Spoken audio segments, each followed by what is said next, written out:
Good morning, students. Welcome to St. Lawrence School. Now, online classes. Myself, Vinit Bajpayee. Today, I am just going to teach you history and civics, and we are going to start chapter 1 of class 7, that is Medieval Europe, Rise and Spread of Christianity. Medieval period. Generally, we divide history in three parts. First one is ancient history, second one is medieval history, and the third one is modern history. In India, the medieval history is considered from 9th century to 18th century, and further it is divided in two parts: early medieval history and the later medieval history. The early medieval history is just considered from 9th century to 12th century, and the later medieval history is just considered from 13th century to 18th century. Now we are just going to start the meaning of Christianity. Christianity is a religion that is started by the Jesus Christ, and the word Christians refer to the followers of Jesus Christ, and his followers started religions, teachings of the Jesus Christ that are compiled in a particular religions. That religion is come to known as Christianity. It is based on the teaching of Jesus Christ, and the follower of Jesus Christ, that is known as Christians, they consider Jesus Christ as the Son of God, and his disciple Saint Paul, who organized Christianity in a organized manner. A Christianity religion is just measured in an organized manner by the disciple of Jesus Christ. His name is Saint Paul. That birth of Jesus Christ, the next point is that birth of Jesus Christ, the Christian calendars marks the birth of Jesus Christ as 4 BC. 4 BC stands for the before Christ. It means it refers to the events which take place before the birth of Jesus Christ. The Christian calendar started with the birth of Jesus Christ, and Christ was just born in a small village of Bethlehem near Jerusalem. He was a Jew. Teachings of Jesus Christ. Every religions have their preachers and the monks who has started to preach their teachings. Jesus just sees the miseries of the peoples around him. He noticed that there was a huge gap between rich and poor. Therefore, he started to preaching love and tolerance. His entire teaching was based on the central idea that was known as God is the loving Father, and all the men are his sons.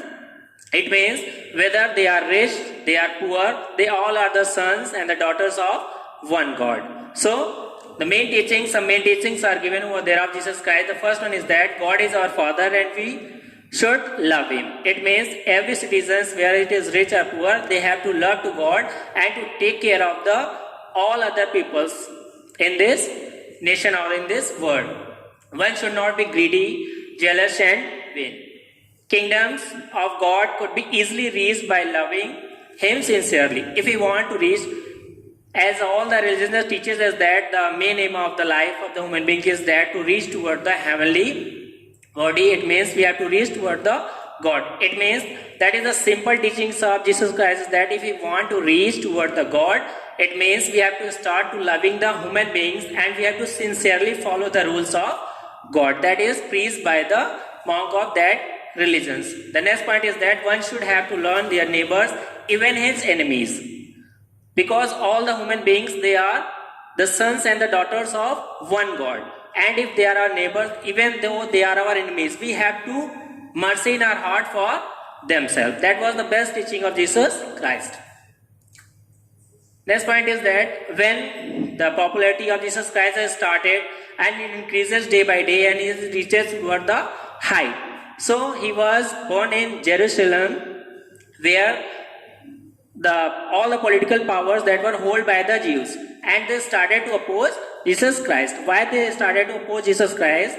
Because we see that in every religion, in every country, peoples don't like the peoples. They started from lower class to upper class, because the upper class peoples, they only want to hold the positions and don't want to move a person very easily toward the high class. Jesus devoted himself in the healings of the sick peoples. He gave back hearing to the deaf, speech to the mutes, and even to the life to the dead peoples.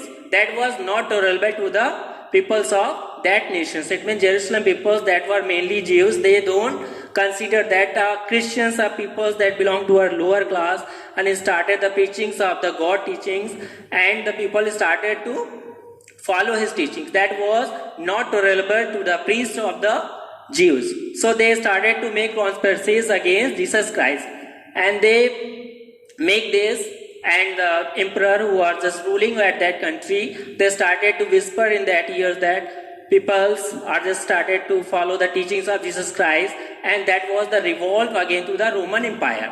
So if the people started to follow the teachings of Jesus Christ, further in the future they started to deny the rules and the regulation of the nation. The Jews did not like the way Jesus and become his enemies. The way, it means the teachings and the way in that they started to loving all the poor peoples and the mankind's in that nations. So that way is not tolerable to the priest of Jews.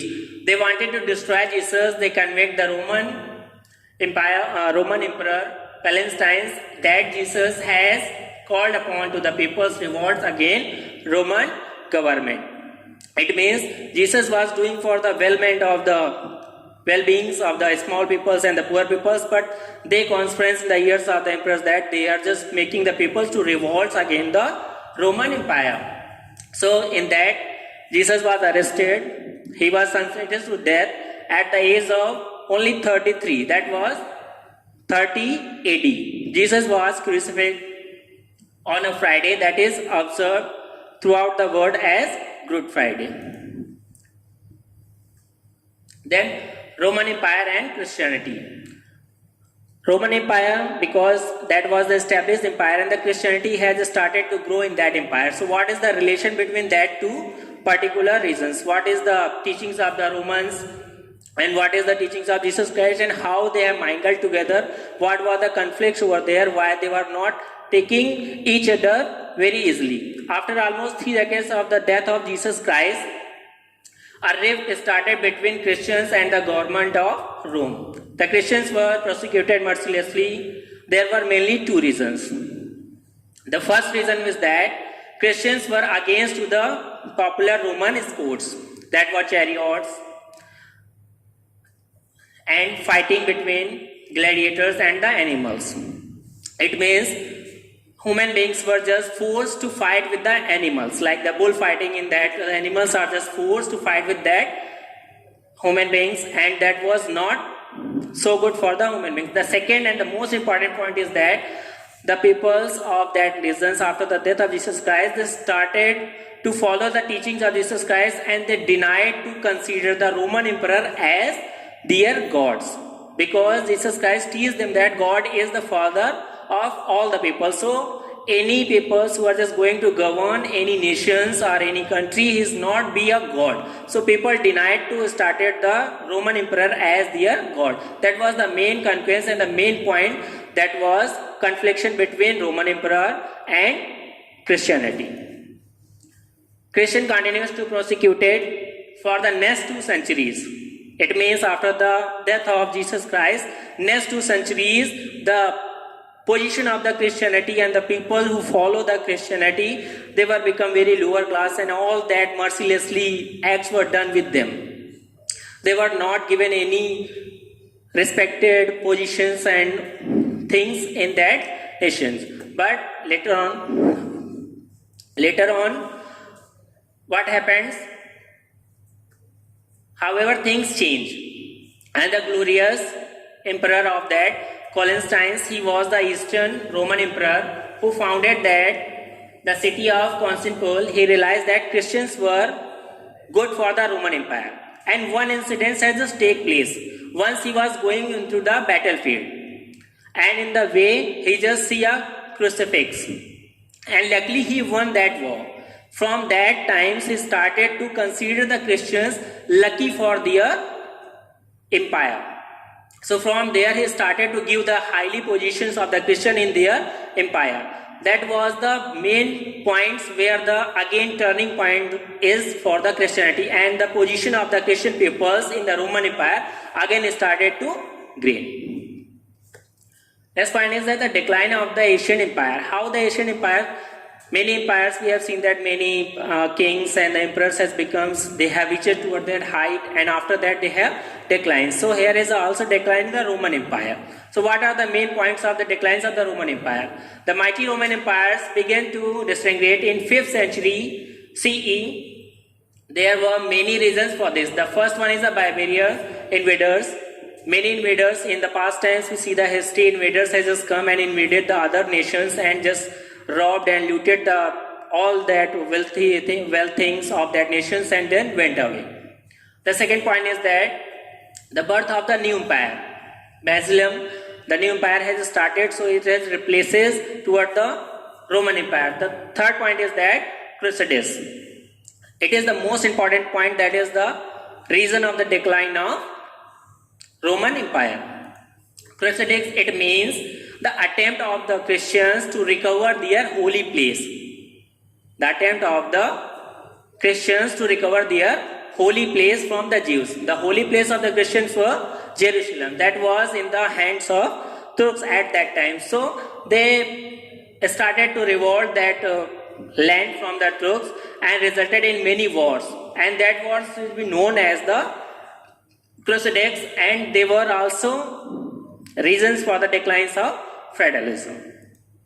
Effect of the Crusades: during their travels to Holy Lands, the Christians come in the context of the other nations, other peoples. So whenever we have to started to travel to the other nations, we have to come close with the other civilizations, other cultures. So they started to mingle and they see the other cultures were like the cultures of the Greeks and the Turks. By the means of these Crusades, direct trade contacts re-established other parts of the world now re-established, and the Crusades saw the luxurious lifestyle of the East and started to copy it. When they have seen the other parts of the world and see the peoples and their lifestyles, they started to copy with it. Like that, we have to travel to the other countries and other cities. So we have see other different things over there, and we have to change that things in our daily lifestyle. Like we have to go to visit to the other our friend's house or the relative's house, and we have seen some nice decorations over there. We have to copy that decoration in our house. So that was the also change and the effect of the Crusades at that time. The last point is that Crusades lost the reunion of the gunpowder and gunpowder. These two discoveries continue to the decline of the feudalism. Then monasteries. As we know that every religions have their monks and the monasteries and their peoples who started to preach the teachings of that religions, and the main things of that peoples is to spread their religious beliefs and to maintain the dignity of that religions. So every religion had its promoters or preachers who are dedicated to spread their religions. Christianity has also a large number of monks who devoted themselves to spread the religions and the teachings of Jesus. Second point is that Peter as Paul of Jesus is described as the foundation rock of Christianity. He is regarded as the first pope of the Roman Catholic Church. So these people who started to preach the teachings of the Jesus Christ, they started to make the peoples aware about the teachings of Jesus Christ and what was the good things in the humankind that we can develop to all the peoples together. The last point is that Saint Anthony of the Thebes was the first Christian hermit to organize an order of the monks. He is regarded as the founder of monasteries in Europe. He is the head of the monasteries, was called the abbot. The impact of the monasteries. What are the impact of that monasteries? The first impact is that the monasteries has become the center of education. The monasteries has become the center of education. The monk and that the priest started to teach the people who are homeless and the poor. They started to drama stage, plays were staged in the by the monks in the church. Monks set an examples inspired peoples by their simple livings and behavior in a simple way. Later they became the owner of the large estate and corruption settled. Firstly, they were the center of the education and they started to teach the peoples of the teachings of Jesus Christ. But later on, when these churches become rich and wealthy, whenever we have seen that when we are rich and big and wealthy, there are some bad effect is also inside on our side. So corruption is also settled. As a result, the Reformation movements were started by Martin Luther. It means the corruption that is set over there because they become the owners of the large estates, and when like that monk of a church who is just governing all the church and the large estate, because people started to donating that churches for the education purpose and the other purpose, but after that they considered that the whole property or the money belong to them. So corruption is going to set over there, and again the system is going to decline for that. So again the Reformation movement is started by the some peoples. In that, Martin Luther was one of the greatest person who started to reform in the monasteries and the churches of the Christianity, who has become the center of corruption at that time.